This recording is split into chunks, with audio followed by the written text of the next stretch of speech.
Jeffrey Young, Felicia Williams, Denise Amber Lee, just 3 of the hundreds of lives lost each year in Florida to murder.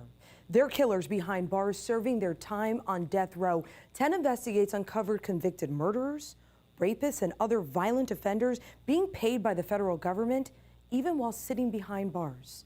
And news of this dealing, yet another hard blow to these victims' grieving families.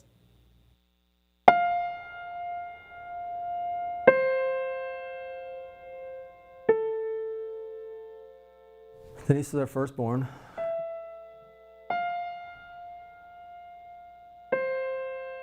Very smart. She'd rather do schoolwork than go out on her dates, that's what I used to say, but then she hooked up with Nate and they got married and had 2 children. She was a complete mom, and she would love to see him play baseball and football, but she doesn't get that.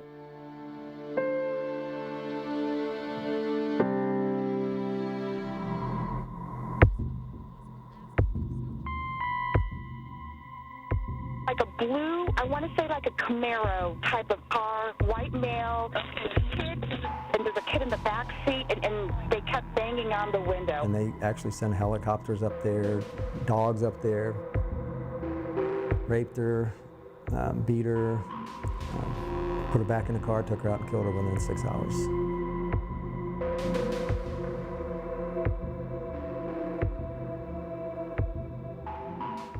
Ladies and gentlemen, as I understand, you have reached a verdict. The defendant is guilty of murder in the first degree as charged.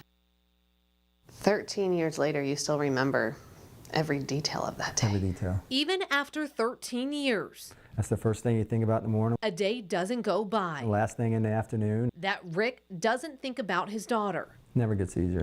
Tries not to think about the man who murdered her. But today, murderer Michael King is the topic of our conversation. That's absurd.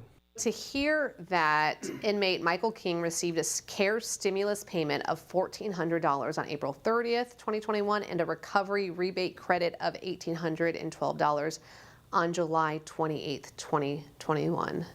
Your thoughts? Absolutely ridiculous. It just infuriates me. The guy that killed my daughter is getting paid by the government while he's on death row.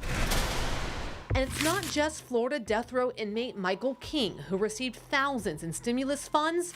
10 Investigates discovered Daniel Burns Jr., who murdered FHP trooper Jeffrey Young in 1987 in Manatee County, received $3,200 of stimulus money, as did Granville Ritchie, the rapist and murderer of 9-year-old Felicia Williams in Tampa.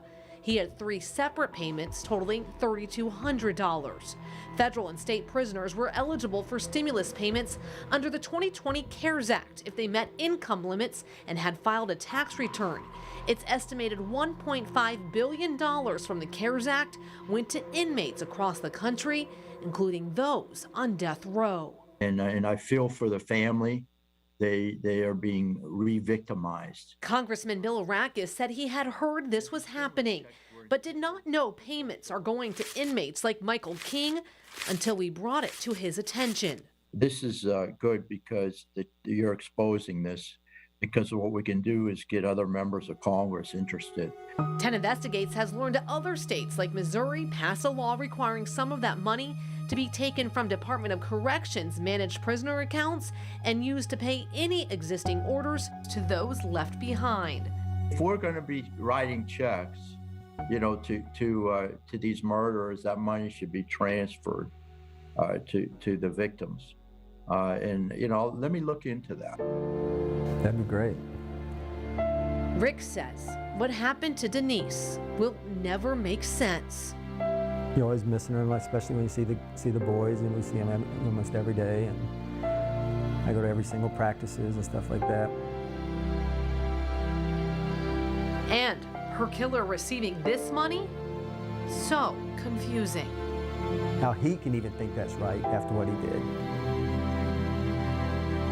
Why shouldn't that money go to them and say, hey, here's your new baseball glove, or hey, here's your new bat, and all that stuff? But no, it's just unfair.